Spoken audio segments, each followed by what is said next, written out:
જય શ્રી કૃષ્ણ, જય દ્વારકાધીશ મિત્રો.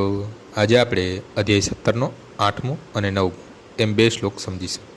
આયુઃ સત્વબલ આરોગ્ય સુખ પ્રીતિ વિવર્ધનાઃ રસ્યાઃ શિગ્નાઃ સ્થિરા પ્રીત્યા આહારા સાત્વિક પ્રિયાઃ કટવલ લંબ લવણ્યાતુષ્ણ તીક્ષ્ણ વૃક્ષ વિદાહિનઃ આહાર રાજસ્ય ચેષ્ટા દુઃખ શોકામ પ્રદાહ. જે અન્ન સત્વગુણી મનુષ્યને પ્રિય છે તે આયુષ્ય વધારનાર, જીવન શુદ્ધ કરનાર અને બળ, સ્વાસ્થ્ય, સુખ તથા તૃપ્તિ આપનારું હોય છે. આવું અન્ન રસયુક્ત, સ્નિગ્ધ, પોષણ કરનારું તથા હૃદયને ભાવે એવું હોય છે.